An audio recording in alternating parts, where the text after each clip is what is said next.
Radio J, l'invité du Grand Journal au micro de Steve Nadjar. Judith Hox, bonjour et bienvenue.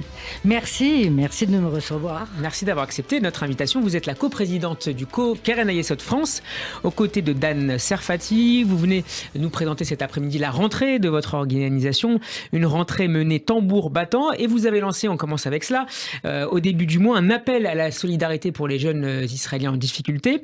Vous en soutenez chaque année 15 000. Cette paupérisation d'une partie de la société israélienne, est-ce qu'elle vous inquiète au regard notamment de l'inflation des produits de première nécessité en Israël? Oui, c'est une situation absolument inquiétante, bien entendu. C'est ce que je pensais d'ailleurs tout à l'heure en réfléchissant à notre émission, et je me disais, mais les gens vont nous dire, mais jusqu'à quand il faut qu'on donne? Et oui, mais tant que... Il y aura toujours de la pauvreté, dit l'adage talmudique. Bon, de toutes les façons, voilà, exactement. Dans le monde entier, ça existe, mais c'est vrai que il faudrait pas qu'il y ait trop d'écart entre avec la fracture sociale. C'est difficile, mais nous, on fait notre travail, on est obligé. C'est une question d'éthique. Est-ce qu'il y a de nouvelles demandes qui ont émergé ces derniers mois, après le Covid, après cette crise inflationniste, en tout cas sur les produits de première nécessité? Oui, disons que nous sommes très sollicités parce que chacun a son problème. Et on vient nous chercher en nous disant « Ah mais vous savez, il y a ça ». Ah bah oui, mais bon, alors donc... Et là, par exemple, l'année dernière, nous avons commencé un programme qui est magnifique et qui a été très, très bénéfique cette année, qui s'appelle Payimot, c'est battement de cœur, c'est l'aide aux mamans excessivement jeunes. Je parle de jeunes filles de 15-16 ans qui sont seules et qui ont des bébés. Parce que c'est des fois, ça peut arriver, et qui ne savent pas, parce que maman, c'est un métier, mais on l'apprend nulle part. Ça sort de votre cœur, de votre esprit, et à leur âge, elles n'ont pas encore la maturité. Et donc, on a ce programme Payimot. On a ouvert 3 maisons en très peu de temps. Où ça? Dans quelle ville? Un peu, dans des villes différentes d'Israël.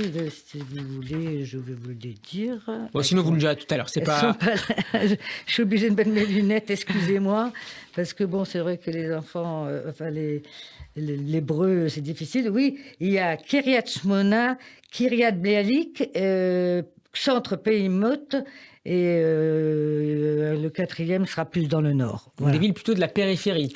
Ah ça, oui, bien sûr. C'est la périphérie qui souffre le plus. Ça, c'est une évidence. Est-ce que la période que nous vivons depuis 2 ans et demi a eu des conséquences en termes de volume d'aide dont bénéficie le Keren Ayesot France pour mener ses activités en Israël? Oui, parce qu'on nous a souvent posé la question, et eux, comment ils font?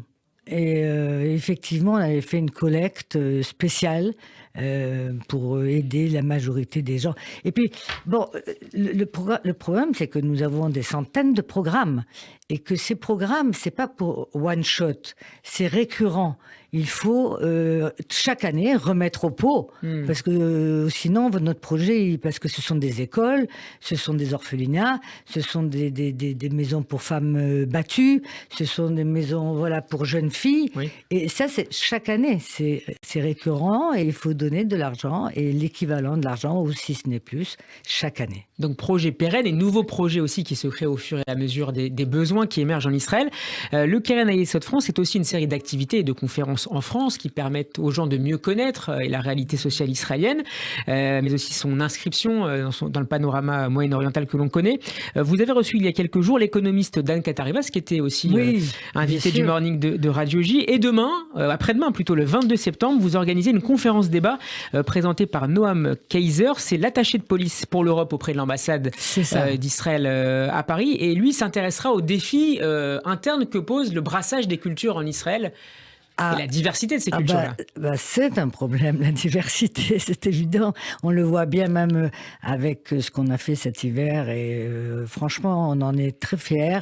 L'aide aux Ukrainiens. J'allais venir avec un avion qui est parti début mars. Des avions. Il y a eu 20 000 personnes qui ont été déplacées. Et comme nous sommes le bras, il faut jamais l'oublier, le bras financier de l'agence juive, c'est nous qui payons. Donc, il y a eu 20 000 personnes qui ont été déplacées d'Ukraine, par exemple. Donc ça c'était un projet qui nous paraissait évident, dans l'urgence. Et ça fait partie aussi de notre mission. Hein. Et c'est amené à se développer, par exemple, pour les Juifs, une partie des Juifs russes, par exemple ? Bah oui, bien entendu. Oui. Mais il y avait autant de Juifs que d'Ukrainiens. Hein. De Russes que d'Ukrainiens. Oui, bien entendu.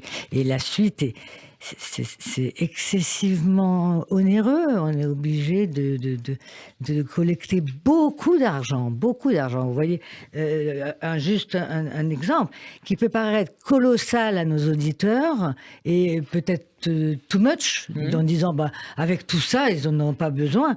Mais dans le monde entier, le Keren Hayesod a collecté 58 millions d'euros uniquement pour le déplacement des Russes et des Ukrainiens. 58 millions d'euros. Mais c'est pas de l'argent qu'on laisse dormir à la banque. C'est de l'argent pour financer le voyage, financer leur installation, bien sûr. Et surtout leur installation, parce que le voyage, elle nous fait des conditions de surplus, et c'est pas vraiment ça le problème. C'est que d'abord, il faut leur donner à manger, parce qu'ils n'ont pas d'argent. Ils sont partis sans rien. Il faut les loger, et puis leur apprendre l'hébreu, parce qu'ils connaissent pas. Et sinon, ils ne pourront jamais s'intégrer dans le pays. Et pour accompagner les enfants aussi. Accompagner les enfants, les écoles, créer des... Enfin, tout ça, ça coûte énormément d'argent, énormément d'argent. Et c'est pour ça qu'il est important de soutenir les activités du Keren Hayesod France pour Israël donc, mais aussi pour l'ensemble du peuple juif. Merci beaucoup Judith Ox d'avoir été avec nous. Je rappelle que vous êtes la coprésidente du Keren Hayesod France. Toutes les informations à retrouver sur votre site Shana Tova et à bientôt sur Radio J. Merci beaucoup, au revoir. Radio J. Steve Nadjar.